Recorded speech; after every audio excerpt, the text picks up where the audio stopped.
Ameublement Tanguay en première ligne.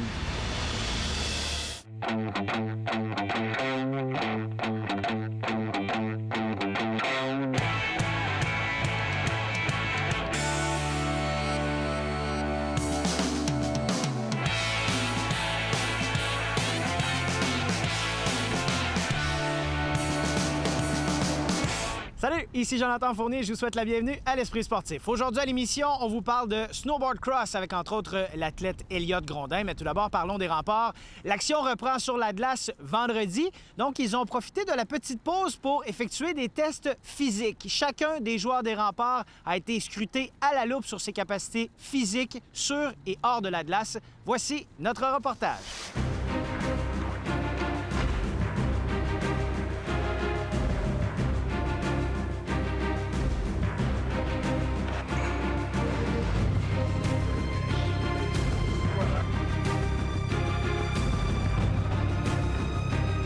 Aujourd'hui, on analyse un petit peu la progression des jeunes au niveau de physique. Fait que là, on a une partie sur la glace. On va aller faire une partie dans le gymnase après aussi au niveau de qualité, je dirais, de façon générale, au niveau de leur puissance, au niveau de leur force. C'est nouveau pour moi aussi, là. Je veux dire, c'est une expérience qu'on tente cette année. Puis on veut voir là, comment nos joueurs évoluent durant la saison, puis les choses qu'on peut améliorer pour permettre justement aux jeunes de continuer leur développement puis de s'améliorer. Alors, on fait ça un peu pour eux en même temps, puis en même temps pour nous de savoir qu'est-ce qu'on peut faire là, pour continuer là, à permettre aux jeunes de se développer. On y va avec des tests assez classiques là, dans le gym. Là. On y va avec un test d'endurance de force du corps, pousser, tirer, test de puissance, on va faire les sauts en longueur, les sauts en hauteur, à 2 pieds, à 1 pied. On a fait un premier test quand l'équipe s'est formée au mois d'août pour voir un petit peu d'où ça commençait. C'est sûr que l'équipe a beaucoup changé là, durant l'année, mais on réévalue ça pour voir justement la progression de certains jeunes à travers l'année, mais à travers les saisons aussi. Personnellement, ce serait ma force physique. Là. Je ne suis pas une personne qui est très fort physiquement, donc vraiment améliorer ma force physique dans le gym pour être capable de compétitionner dans les batailles un contre un. Le test de VO2 max, c'est sûr, on peut toujours s'améliorer pour être plus performant sur la glace.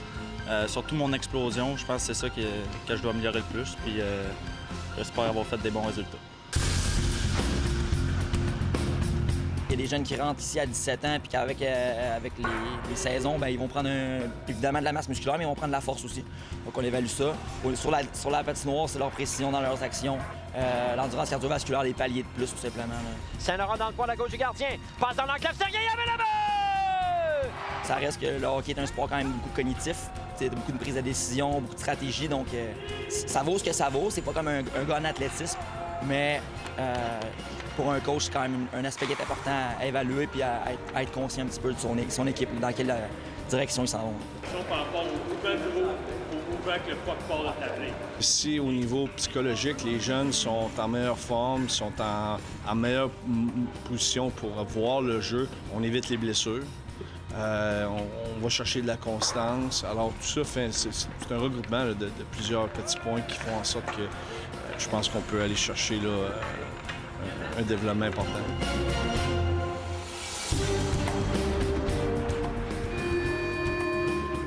On n'a pas fait ça avec l'Avalanche, je peux te confirmer, mais en même temps, ça fait partie des recherches. Puis je pense que les jeunes ici se sont bien prêtés à ça. Puis en même temps, comme organisation, l'organisation des remparts a toujours été derrière le développement des jeunes, puis de leur permettre justement là, de se développer autant sur le plan hockey que sur le plan éducatif.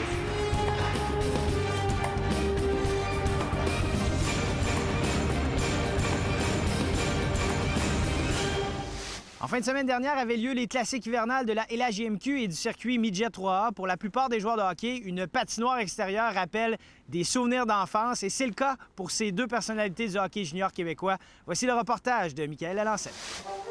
Notre sport national est rempli de réussites toutes les plus inspirantes les unes que les autres. McSorley, great save by Waugh! Béziers 2 contre 1, Lafrenière sur le flanc, le tir de but! Alexis Lafrenière! Mais nos plus belles histoires de hockey ont tout un point en commun. Elles ont commencé sur une patinoire extérieure. C'était à l'époque où on jouait au Parc Saint-Sacrement. C'était là le moment où on pouvait tous se retrouver, là, notre gang, puis d'aller au parc, puis jouer des heures sur la patinoire du parc. J'allais au coin de ma rue, puis on jouait dehors avec mes chums. Tous les jours, on allait au parc. Puis l'été, même l'été, là, quand il y avait la Coupe Canada, on faisait des tournois dans la rue. Puis il faisait 30 dehors. Pas mal toutes les fois qu'on y allait, ça virait, c'était fou un peu. Il y avait souvent des petites batailles là, entre chums. Les souvenirs sont très forts par rapport à cette époque-là. Je te dirais que quand je jouais dans la rue, j'aimais mieux être un attaquant qu'un gardien de but. À l'époque, on n'avait pas de masse pour avoir la balle tennis congée dans le front. C'est pas sûr que c'était un peu comme un gardien de but au handball. Là. Tout le monde veut jouer à l'avant, personne ne veut jouer des buts. On patinait. C'était en même temps de la pratique, mais on avait du fun. Là. La première année que j'ai joué au hockey, c'était à l'extérieur.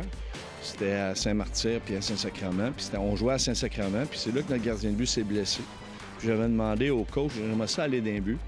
Puis le coach a dit, t'es trop petit, tu iras pas dans le but. Finalement, ça a peut-être été une bonne idée parce que si j'avais été dans le but puis ça aurait mal été, je suis pas sûr que j'aurais continué. Les orteils gelés quand tu reviens, de revenir souper puis de repartir tout de suite après. Quand on jouait, là, puis t'avais le vent dans le dos puis t'avais le vent d'en face, c'était pas mal plus difficile quand fallait que tu backcheck puis le vent d'en face, puis tu flyais pour aller à l'autre bout, puis là, tu revenais, puis là, on avait l'impression d'être arrêté pour revenir. Fait que, non, on garde de bons souvenirs. Après la pause à l'Esprit sportif, Elliott Grondin et la Coupe Noram du Mont-Orignal.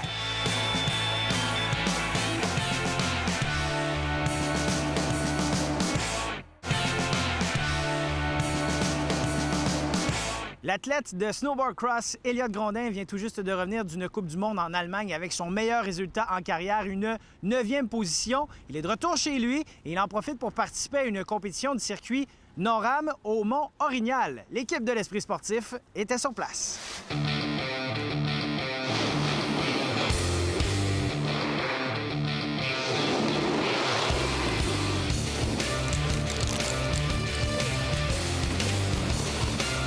Le monde du snowboard cross au Québec, est-ce que c'est un milieu qui est en santé?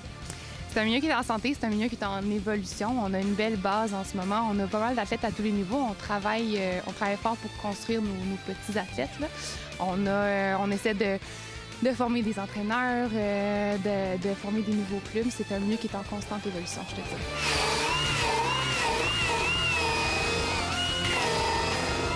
Des endroits pour s'entraîner en snowboard cross au Québec, il n'y en a pas 30. Non, il n'y en a pas 30. On en a 3 actuellement qui sont vraiment, je te dirais, établis avec des parcours d'entraînement, c'est-à-dire Val-Saint-Côme, le Bromont et ici, évidemment. Puis on en a un qui va s'enregistrer l'année prochaine puis qui a un petit parcours actuellement, puis c'est le Mont-Sainte-Marie, proche de la région d'Ottawa. Elliott Grondin, pour une organisation comme la vôtre, c'est sans doute un athlète important. C'est un homme qui donne de la visibilité au snowboard cross. Effectivement, c'est un athlète qui est vraiment accompli sur plusieurs niveaux. C'est un athlète super pour le sport. Dans le fond, il vient de la région ici, donc c'est pas mal grâce à la montagne, la collaboration de la station, la famille, le club et la visibilité qu'on a avec Elliott qu'on est capable de vraiment monter le sport au Mont-Orignal. On a commencé ici avec des provinciaux FIS Coupe Québec, puis c'était un grand rêve d'amener le Noram. C'est la 2e édition cette année, puis je te dirais que la montée d'Elliott aux Olympiques, etc., a amené les médias, a amené de la visibilité, donc ça nous aide beaucoup, effectivement.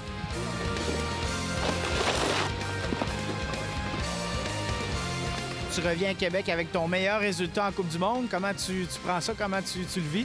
Ah, ben c'est ça. Je suis vraiment content de revenir à la maison avant de repartir pour l'Espagne avec mon meilleur résultat. Ça donne un petit boost. Là, je reviens ici, je vais me reposer, je vais recommencer à me rentraîner avant de repartir, puis on va finir ça en beauté.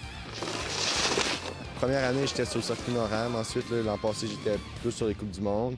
Là, ici, c'est mon père qui organise l'événement. Je m'entraîne ici, fait que c'est chez moi. Je me suis dit pourquoi pas, l'énergie est là, ça va être le fun. Et là, Grondin, tu le connais depuis sans doute quelques années. Et là, aujourd'hui, tu vas te mesurer à lui. Comment tu vois ça? Ben, écoute, c'est vraiment un gros challenge, c'est un gros défi. J'ai vraiment hâte, puis on va voir la course ressembler à quoi, mais je pense que ça va être un très beau défi pour vraiment chaque compétiteur. C'est juste plaisant d'être avec quelqu'un qui a fait les Olympiques puis qui est sur le circuit Coupe du monde. Je le côtoie dans le fond depuis que j'ai commencé le snowboard cross. puis ça a toujours été un exemple à suivre. Il travaille fort, puis c'est le fun de pouvoir dévaler les pentes avec lui. Là. On apprend beaucoup des gens qui sont meilleurs que nous, puis dans le cas d'Elliott, c'est sûr que c'est un modèle à suivre.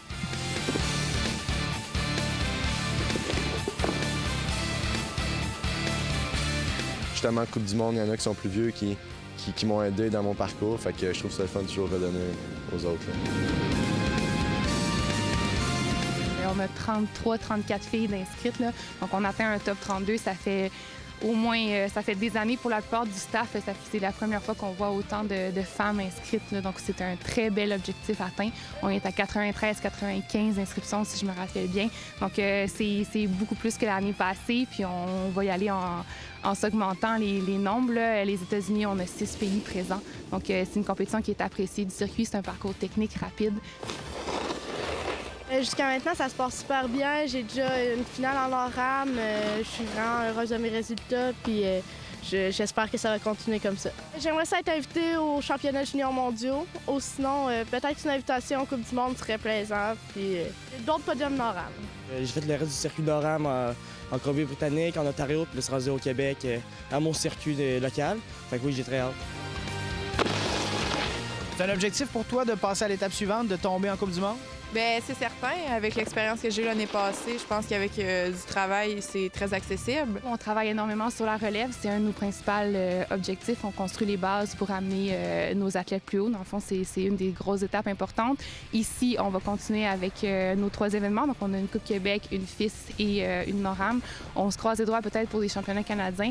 Les infrastructures sont ici, le parcours est ici, le personnel, on a une équipe très qualifiée sur place. Donc, on continue, puis on aimerait savoir les championnats canadiens, puis les événements, ça va de bon train. Mon objectif en Coupe du monde, c'est de terminer la saison dans le top 20 cumulatif de la Coupe du monde. Donc là, je suis 26e après 2 mauvaises Coupes du monde en début de saison.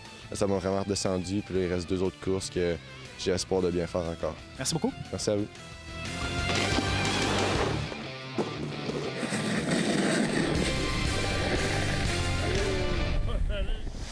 Ici Jonathan Fournier, c'est tout pour l'Esprit sportif. Demain à l'émission, le coup d'envoi du tournoi international de hockey Pee-Wee Québec. On se dit à demain. Ciao!